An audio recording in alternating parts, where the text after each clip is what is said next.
Hi everyone, how are you doing? Back with another recipe that you've all requested, more dal dishes. So I'm going to be making green mung dal for you. I am using whole mung. Now I have soaked this whole mung for about 30 minutes. I am going to be using a pressure cooker to cook my mung dal. If you don't have a pressure cooker, then you should soak it overnight.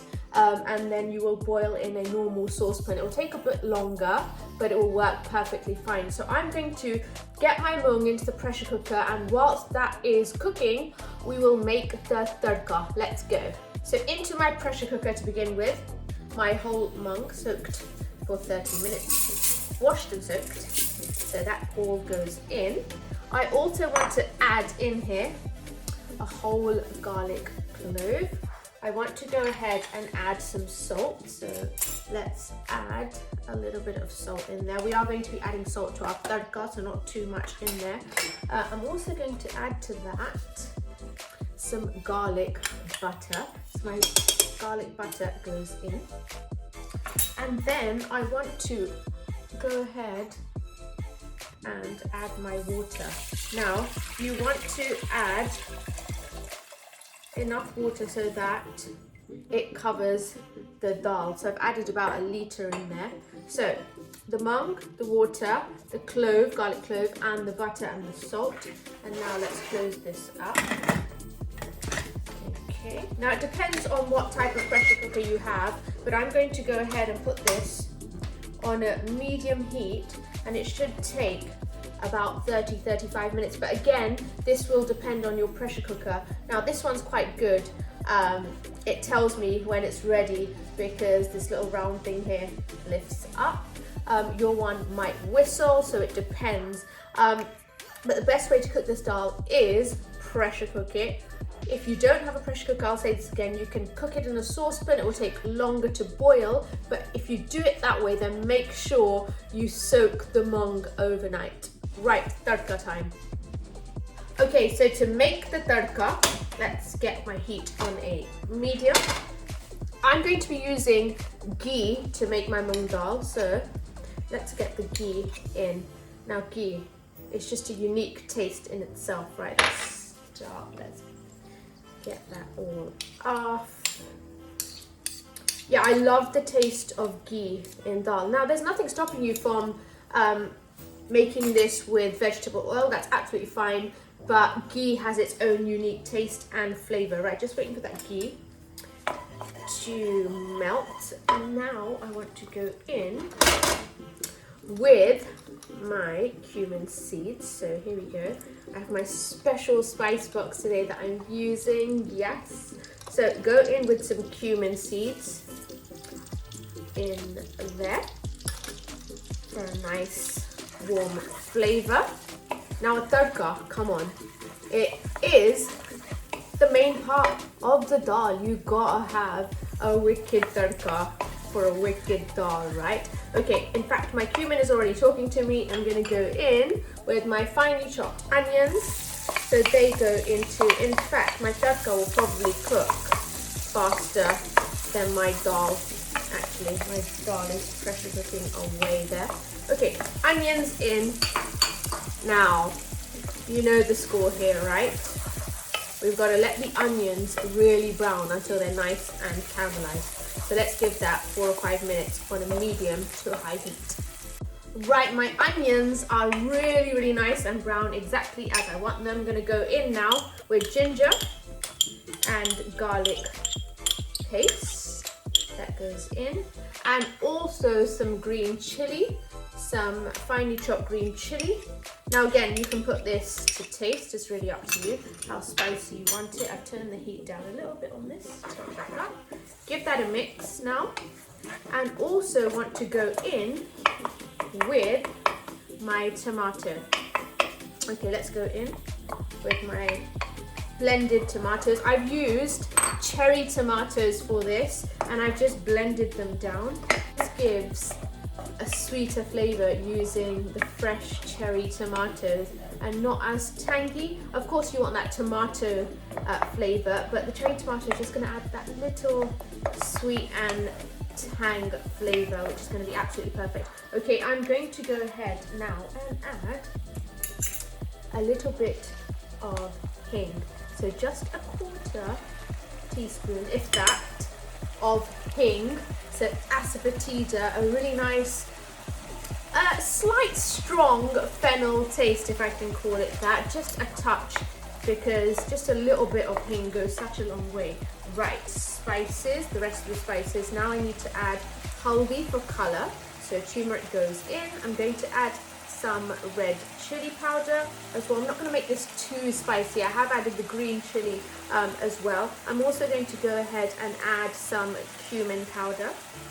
And now I can add some salt to my tadka as well. So salt is already in my dal, and now I'm going to add a little bit to my tadka as well.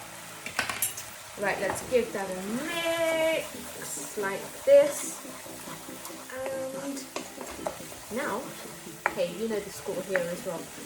You need to cook your tadka until all the oil, well actually in this case, the ghee seeps out of the edges. So just wait for all that fat to seep out the edges and sizzle. That's probably going to take another 3-4 minutes on quite a high intense heat. Right, already you can see my tadka is sizzling. Just needs a touch of water in there. I'm going to give it a final minute or so, but that is pretty much done. Now all we're waiting on is the dal. So I've made mean tadka there. So yum. The onions are cooked perfectly, the tomatoes, ginger and garlic. So on a high intense heat, a tadka really doesn't take long, but for it to be a proper tadka, you have to go through all those stages. Right, now I don't know about you, but I love Mung Dal. I mean, you can buy the split one as well, which cooks more easily, or is easier to cook, but I just love the texture of whole mung. That's not going to take much longer, I don't think. So it just depends on your pressure cooker. Some pressure cookers are even faster, and it could cook even faster, but that is really dependent on the heat, on your pressure cooker, power. Right, that is actually done. Now, all I need to wait for is my dal, and then we can put the two together.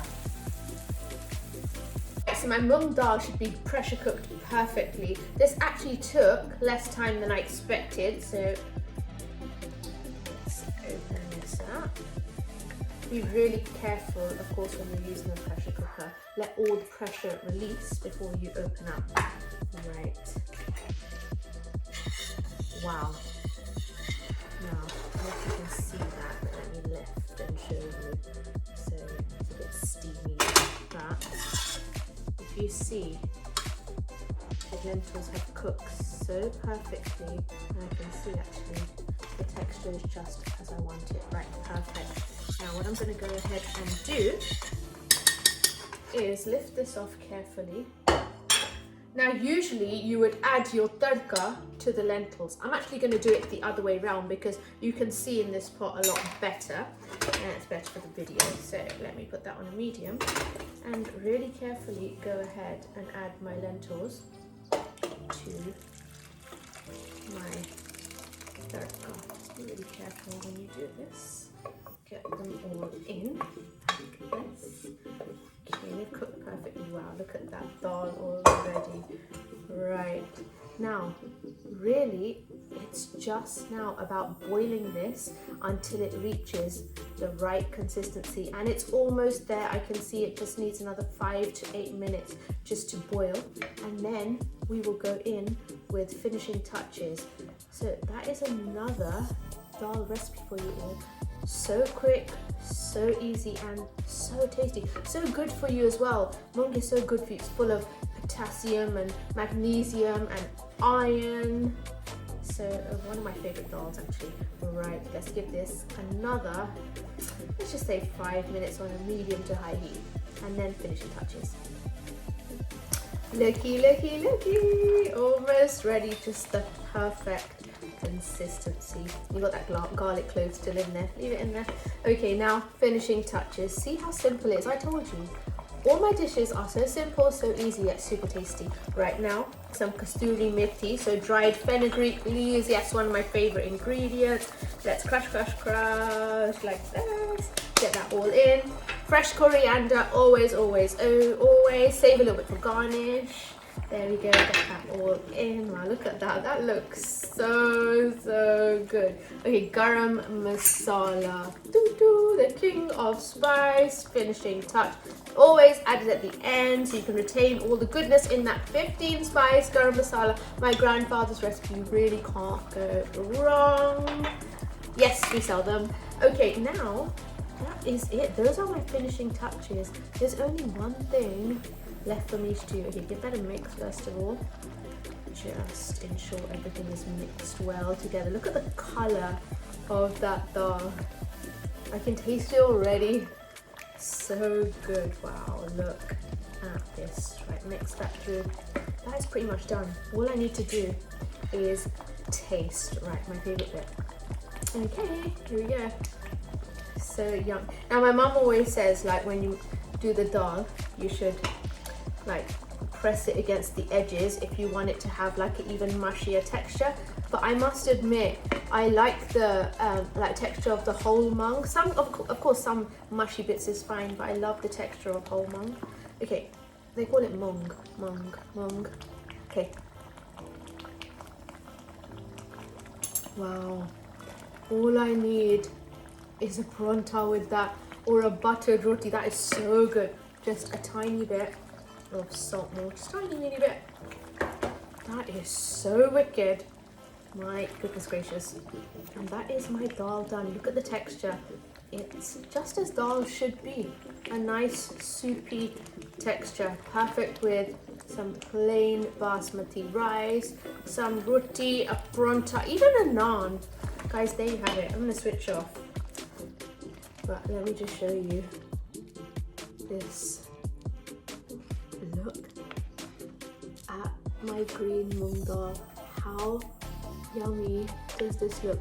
Super easy, super tasty, and super, super delicious. Make sure you give this one a go. I hope you've enjoyed that. I'll see you next time. Stay safe, stay blessed. Bye bye.